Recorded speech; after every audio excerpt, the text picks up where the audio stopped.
रौद्र अवतार तो कुर्सी छोड़कर भाग खड़ा हुआ विपक्ष। योगी ने जैसे ही लिया गिद्ध और सुअरों का नाम, मंच पर मचा बवाल। योगी का ये अवतार नहीं देखा होगा। गुस्से में दहाड़ रहे थे योगी, सुन रहा था विपक्ष, और फिर हुआ वो जिसकी नहीं थी किसी को उम्मीद। जी हाँ, विपक्ष के नेताओं ने कभी नहीं सोचा होगा योगी इतनी भयंकर आग में जल रहे हैं। अचानक जब योगी फायर हुए तो विपक्ष के नेता अपनी कुर्सी छोड़कर भाग खड़े हुए। बहुत कम ऐसा देखने को मिलता है जब योगी ऐसे बयान देते हैं, लेकिन इस बार गिद्ध से लेकर सुअर तक कोई नहीं बचा। लेकिन ऐसा क्या हुआ कि योगी इतना ज्यादा भड़के, इसकी कहानी हम आपको बताते हैं। महाकुंभ शुरू होने के बाद पूरी दुनिया से लोग प्रयागराज पहुंच रहे हैं। भूटान के राजा से लेकर करीब 100 देश के राजदूत महाकुंभ में स्नान कर चुके हैं। लेकिन भारत के ही कुछ सनातन विरोधी नेता सिर्फ मजाक उड़ा रहे हैं। लालू यादव ने तो यहाँ तक कह दिया कि महाकुंभ फालतू है। जया बच्चन ने कहा कि महाकुंभ में लाशें बहा दी गई। वहीं कांग्रेस और अखिलेश यादव का भी यही हाल है। लेकिन विधानसभा में जब योगी आदित्यनाथ खड़े हुए तो विपक्ष के नेता अपने अपने कुर्सी छोड़कर भाग खड़े हुए। योगी से पहले विपक्ष के नेता और सपा का जूनियर सीएम ब्रजेश पाठक से सामना हुआ।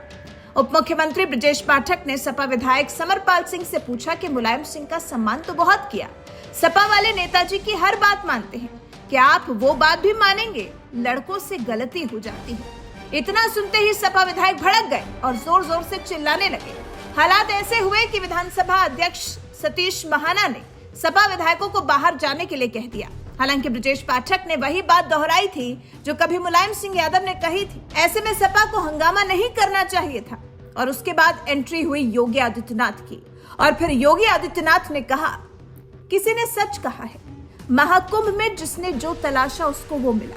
गिद्धों को केवल लाश मिली, सुअरों को गंदगी मिली, संवेदनशील लोगों को रिश्तों की खूबसूरत तस्वीर मिली, आस्थावन को पुण्य मिला, सज्जनों को सज्जनता मिली और भक्तों को भगवान मिले। सीएम योगी ने कहा कि महाकुंभ आयोजन सनातन धर्मावलंबियों का था, लेकिन खुशी उनको भी हो रही थी क्योंकि ऐसा आयोजन पहली बार हुआ और दुनिया में ऐसा आयोजन कहीं नहीं होता। महाकुंभ में बड़ी संख्या में श्रद्धालुओं ने एक साथ एक मंच पर आकर के अपने अनुसार आयोजन को आगे बढ़ाने में लगातार योगदान दिया।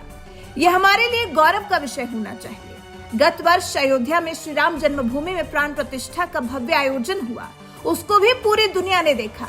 पूरी दुनिया अयोध्या के प्रति लालायित थी। इस वर्ष महाकुंभ के आयोजन के साथ हमें जुड़ने का अवसर प्राप्त हुआ। महाकुंभ में भेदभाव की बात कहने वालों ने भी देखा होगा कि पूरे महाकुंभ में बिना किसी भेदभाव के सभी एक साथ एक घाट पर स्नान कर रहे हैं। इससे बड़ी एकात्मता और एकता का संदेश नहीं हो सकता। यही सच्चा सनातन धर्म भी है। फिर सीएम ने कहा कि सोशल मीडिया हैंडल पर एक सज्जन ने महाकुंभ का विरोध करने वालों पर बहुत ही सटीक टिप्पणी की। उन्होंने लिखा कि पिछले 1.5 महीने में आप वामपंथियों और समाजवादियों की वॉल खंगा लीजिए। महाकुंभ को लेकर विश्वमन के अलावा कुछ नहीं दिखेगा। उनकी वॉल पर गंदगी, अव्यवस्था, पर्यटकों की परेशानी के अलावा दूसरा कुछ भी नहीं मिलेगा। लेकिन इन सभी से इतर धरातल पर इनकी बजबजाती विचारधारा का कोई असर नहीं। हज के दौरान अव्यवस्था से होने वाली सैकड़ों मौतें किसी से छिपी नहीं। वहीं भारत के वामपंथी सेक्युलर स्कॉलर महाकुंभ की भव्यता पर उल्टी करते नजर आए हैं।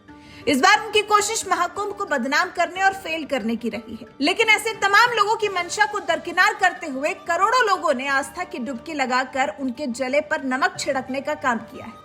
हालांकि इस रिपोर्ट पर आपका क्या कुछ कहना है? जो भी आपकी राय हो कमेंट बॉक्स में साझा करें और इस वीडियो को ज्यादा से ज्यादा शेयर करें।